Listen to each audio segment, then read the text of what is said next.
Hi, I'm Selena and welcome back to my channel. Today I'm going to be doing my weekly reviews on two different books.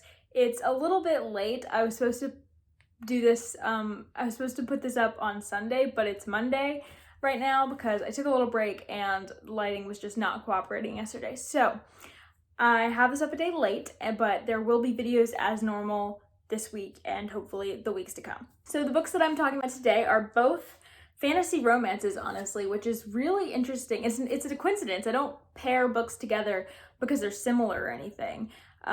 It's just that these are what I happen to be reading. And those books are Sorcery of Thorns by Margaret Rogerson and Fireheart Tiger by Aliette de Bodard, I guess. As always, I am going to be talking about these books in not spoiler detail, but in more detail than you may want if you don't want to hear about plot points or character points or anything like that. So maybe these reviews aren't for you if you want to know as little as possible going into these books. So yeah, let's just start with Sorcery of Thorns and my review for this book. This is a YA high fantasy romance, sort of, although the romance aspect of this book is either equally present as the fantasy plot or even maybe a little less present. We'll get to this later. So I read this book because I have had this book for a long time and just never gotten around to it, but it's one of my goals to kind of get rid of the books that I have had on my TBR for a while. Each year I try and do some of that, and so this is my second book that I've done that with this year. And I had very low expectations because I think I've read the first chapter once before and just put it down because it wasn't grabbing me, but this time I was very pleasantly surprised. I really enjoyed this book. So this is a fantasy standalone book that follows a girl named Elizabeth Scrivener who grew up in this library of grimoires, and grimoires are these magical books that have sort of their own personalities. They're alive and they were created by dark magic, and they are varying levels of dangerous. And the librarians of the great libraries basically care for these grimoires and make sure they don't turn bad or turn worse. And when that happens, that's called a malefict, and they have to deal with that. So this book starts out when a class 8 grimoire turns into a malefict, and Elizabeth has to deal with it, and she is blamed for a lot of the destruction that the malefict causes. And so the sorcerer comes and takes her from the library into the big city. And once she gets there, she gets involved in a bunch of politics and plots that I just can't get into because of spoilers. What this book does really well is its funness, in my opinion. I thought the plot was really fun, even though the plot is one of those plots that's sort of ever evolving, like where we start at the beginning is not where we end up with the main plot. I thought it was a fun plot, even though it did drag a couple of times throughout the book for me, but overall I thought it was really fun. There were only a couple of areas where I had issues with the pacing. For the most part, this pacing was pretty good for a standalone book. I like the characters, but I do see the criticism that they are sort of typical. They are takes on very popular tropes. I feel like some people would find them a little boring if they aren't really interested in those tropes. Elizabeth is kind of a blank slate character, but I think she fits the story that she is in. And then the other characters, Nathaniel and Silas, were kind of interesting takes on very popular tropes. And so I don't want to say too much more about those, but I did really enjoy their relationship. And I thought the love interest was very refreshing because he was kind of fun and quippy and funny, but he wasn't a jerk. And so I really enjoyed that part. I think that if you like the character relationships of A Cursed, Dark, and Lonely, then you may really like this book, because I was getting a lot of A Cursed, Dark, and Lonely vibes from this book, specifically when it comes to the characters and the character relationships. Like Cursed, Dark, and Lonely, there's sort of a trio of characters that all sort of have various relationships with each other, and that sort of drives the story. The relationships are different. For example, Nathaniel and Elizabeth do not have that similar of a relationship to Wren and Harper. Wren and Harper is a lot more antagonistic than Nathaniel and Elizabeth are, but I still got those sort of vibes because of the trio. And then Nathaniel and Silas have a really interesting sort of deep loyalty that is also a lot more complex than it seems, and that really reminded me of Gray and Wren. And so if you like that dynamic, I would highly recommend checking out this book. And then Silas and Elizabeth had a very similar sort of easy chemistry. the same way that Harper and Gray had, but without a lot of the like sexual tension that Gray and Harper had. So speaking of relationships, I would call this a fantasy romance, even though this is a fantasy romance where the romance aspect is, it does feel kind of secondary to the plot. And so just know that if you have heard this is a fantasy romance and you really want to give it a try, if you're expecting a very swoony romance as the A plot, then you may want to readjust your expectations. This is a more B plot sort of romance. I think it still is a fantasy romance because I do think the intent was to have this romance be the center of it, but I really do think that it's kind of equally romance and plot, or even a little more plot at times. And I do think that that comes from a little bit of this book not really entirely knowing what it wants to be. Like, does it want to be a fantasy romance, or does it want to have a complex plot and a complex world? Like, I think it sort of is walking that line because it is a little bit confused. It didn't really bother me, but I have heard that criticism for this book, and I do think it's valid. I think if you're someone who isn't a huge fan of romance and doesn't really know if they'd like fantasy romance, because that's me, you may really like this book because of the presence of plot and because the romance is sort of understated for a fantasy romance. I think that this could be a really good pick for you if you're sort of curious but aren't sure that full-on fantasy romance is for you. Margaret Rogerson's writing style does lean towards the lyrical side, but it wasn't super over the top, so it didn't really bother me, although there were a couple of times where I was like, does that make sense? Maybe not. The atmosphere is one of the best things about this book, in my opinion. It's sort of a gothic atmosphere. We have like demon magic coming into play. We have sort of creepy enchanted books. It's not really creepy or scary gothic, but it is just sort of kind of a fun, dark vibe, sort of. And I do think that that atmosphere really gives this book kind of a unique character in a kind of more typical premise. However, do not confuse me saying this book has a good atmosphere with saying this book has good world building, because specifically the world building is probably one of my biggest gripes. This book is sort of set in a pseudo-European, sort of Christianized world.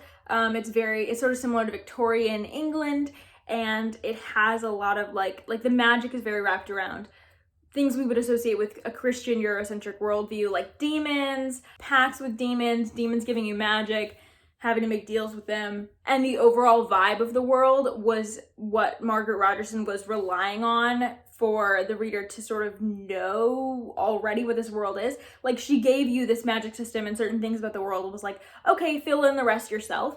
And I think that is sort of easy to do if you grew up with that Western perspective, because you sort of know the world that she's kind of trying to create, but it's not very original and you don't really get much depth to it. And I think that was a big problem for a lot of people, and it wasn't my favorite thing, to be honest. I do think that this book, because it is a fantasy standalone, it is so short, it's sort of like, I see why she didn't go into more detail with the world, but I do wish that we got a little more. The magic system is very soft and it is that sort of based on demon magic. I thought that was fine. It was interesting, but it obviously wasn't super thoroughly explored. In the end, I really liked this. I gave it 4.5 stars. It's probably my favorite YA high fantasy at this moment, because a lot of my other favorites are like low or portal fantasy in YA. And a lot of my old YA high fantasy favorites have really disappointed me recently, and I've just realized they're not my favorites anymore. And so this kind of restored my faith a little bit in YA fantasy, not gonna lie, because I really enjoyed it, and I realized that I just haven't been like outgrowing it or whatever. I just needed the right book. But yeah, I thought it was really good, and I would recommend it if you liked what I was sort of talking about here. Okay, moving on to Fireheart Tiger. So this is a new release. It came out February 9th, I think, and it is a adult high fantasy romance, I would say, that is set in this Vietnamese-inspired world, and it also is a sapphic romance at the center of this. We follow a sapphic main character, and there's like a sapphic love triangle. I think if you're gonna read this, you have to know what you're getting into. This is a novella. It is like, let's see, it's 99 pages, so you have to know what you're getting. You're getting a 99-page high fantasy romance that has very much to do with politics and a single character's growth, a single arc that this character goes through. I think it does this very well, but you are getting a much more contained story, and it isn't a very expansive, intricate plot. And I can't say too much about what this book is actually about because it is so short, but I will just say that this is a very character-focused, contained story about a princess named Dawn? Let me see how you pronounce her name. Tan. Pretty straightforward once you know. Tan. Okay, thank you, YouTube. So Tan is the main character's name. She's this princess of this Vietnamese-inspired world, and we basically follow Tan politicking as this other country's delegation comes in for like peace talks. And Tan's country has a long history of like kind of being oppressed by this nation in the past. So there's tension there, but also Tan herself has some tension of a different sort and personal connections to the princess of this other nation. So that's all I want to say about that. But as you can sort of see from that premise, this is a very politics heavy book. It is about one character's emotional journey and the romances that sort of take place and different realizations that this character has, etc. This really is an internal story, an internal character struggle, as well as it is a politics story. We really follow Tan as she learns her own power and learns to recognize when she's being manipulated within the realm of politics, and she learns how to figure out whose goals align with hers, and she is able to take a more front and center role in politics and protecting her nation. She's also able to use some of the traumas and memories of her past in a really productive way. The plot is mostly political maneuverings, but the plot is also so tied with her character that it is a very character-driven novella. The character coding was really good in that I think this author coded certain characters in certain ways, and there were things that she wanted you to pick up on with these characters, and I really was picking up on that stuff, and so that tells me that it was done really well because like I picked up on that stuff. So I do think that she accomplished what she was trying to do with the characters and what she wanted you to think of them and what twist she threw at you and things like that. This is one of the few times where a love triangle really aided a story for me. I wasn't really loving the direction of the story, and then a new element was introduced that I really enjoyed and thought worked really well, and so that was really good. It heightened my enjoyment quite a bit. This is really well written, not just in plotting and character. The writing is like bordering on lyrical, so if you enjoy that, you might like this. I wasn't super annoyed by it. I thought it was good. It's a very like well-written book, and so yeah, if you like that, you might like this book. So this world is clearly very rich, even though we do not see very much of it. And the history of this country and this world is also very long, even though we only get a little bit of it. There's really a sense of you were getting this small, contained story in a larger world. And I think that is something that this did really well. If you watched my Sorcery of Thorns review, you know that I was like a little upset about the way that Margaret Rogerson, her world didn't feel like that, and this book is even shorter than that, and this world definitely did feel like that, and so I do feel like this is a really good short novella that has enough world building for me to get a larger picture. What this novella did really well was it made a plot that was closely intertwined with character and kept it very contained, and yet all of that is predicated on historical context, personal context, pasts that you do get to understand from the book. It gives you just enough, and it is enough detail to make it feel very rich, but you really are getting a very small story that is like sort of placed on top of all of that context. And so I really thought that was well done. In the end, I gave this 4 stars. I thought it was really well written. It wasn't 5-star favorite material, but I really did enjoy this, especially the second half of it. It was really good. There was a little bit more action, and it was good.